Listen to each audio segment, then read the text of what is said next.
Hi guys, my name is Reina, and today I will be talking about my sexual variation topic, homosexuality. So, really quick, homosexuality is the attraction between members of the same sex or gender. This is why the social science theory that I chose to apply to my topic is the queer theory.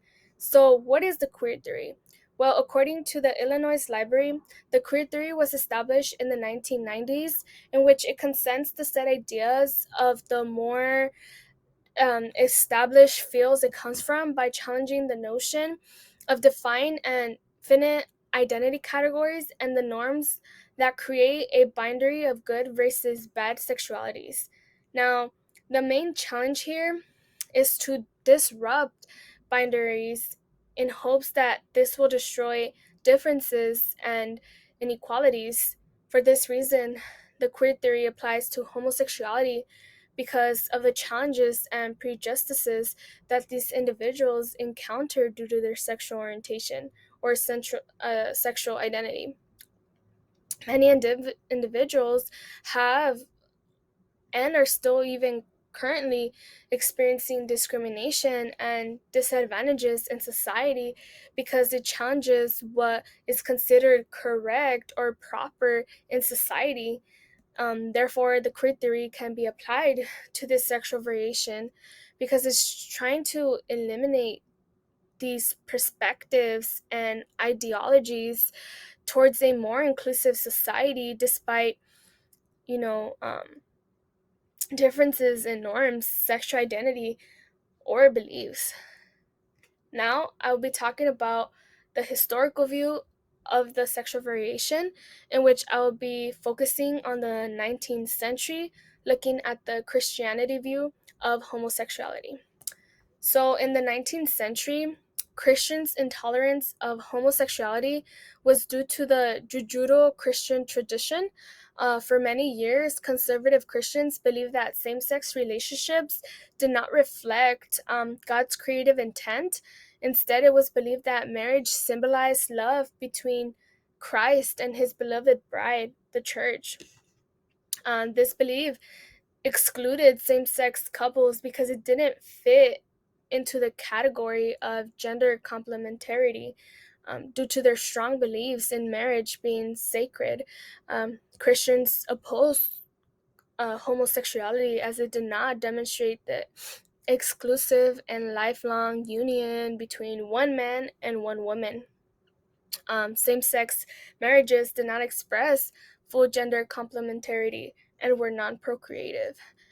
These perspectives and beliefs has caused Christians to misinterpret the true meaning behind the Bible that has been implemented against same-sex marriage. For example, in the 19th century, there was a gay conversion therapy as they found same-sex relationships to be considered sinful and even criminal for centuries.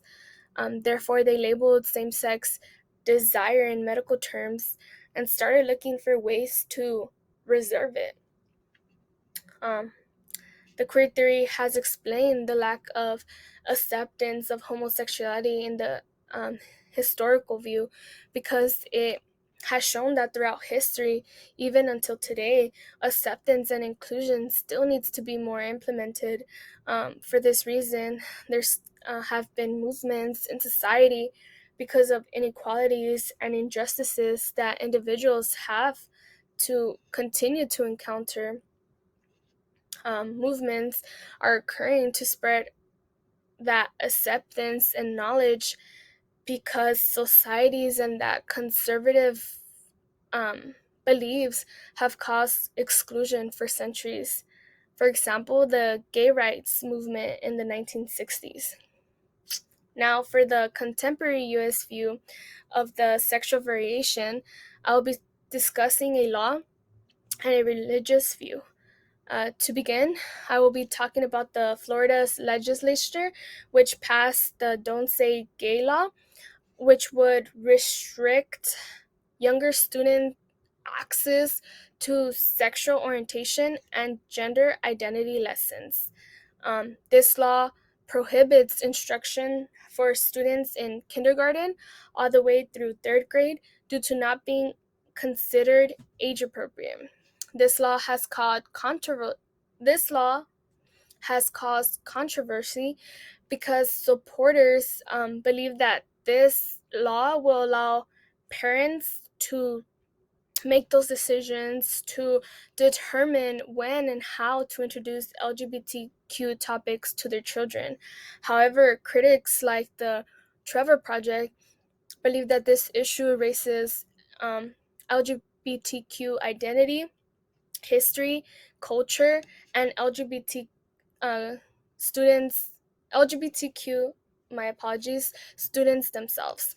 This law has also been a controversial topic because of its impacts on the representation of the LGBTQ community within the education sector. Now, for the Catholics' view on homosexuality, um, it has started to grow their support. Catholics have shown their support for same sex marriage and their acceptance of homosexuality in general. Um, for instance, the Pew Research Center has indicated that 6 in 10 Catholics in 2019 have accepted and favored the concept of allowing lesbians and gays to marry. Within this religion, their support and acceptance throughout the years have indeed grown as the majority of Catholics in several countries have said that society should be accepting of homosexuality. Around the world, homosexuality has been gaining support from a religious point of view, and ensuring that society does the same. The queer theory has explained the acceptance of homosexuality in the contemporary view because as movements become more prominent in society for change, it has caused the representation of homosexuality to increase. Due to the increase in representation, it has shown that institutions and individuals are expanding their acceptance and support. In recent years, homosexuality has become such an important topic that it has allowed people to better understand and approach it despite the stereotypes or beliefs that has been set in the past. Homosexuality has become more accepted, but there is still controversy that surrounds it as a whole. To conclude, the queer theory comparatively explains homosexuality in both the historical and contemporary view because it has demonstrated that homosexuality will have to continue to represent themselves in society for acceptance. Throughout history until now, support and acceptance has been an ongoing issue because of the beliefs taught throughout the years. Although it has been more acceptable in today's generation, um, and it's being represented more, there are still injustices and inequalities that occur due to their sexual orientation or identity. The progress that has been made will continue to be an ongoing battle because it was viewed as sinful for decades.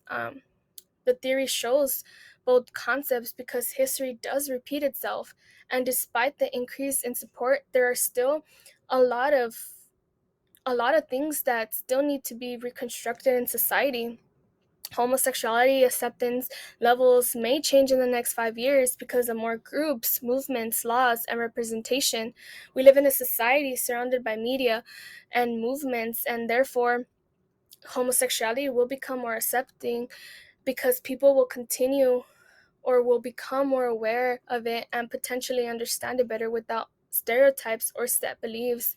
Although 5 years can indeed increase acceptance, I believe that it still requires many changes to live in a society of acceptance without judgment.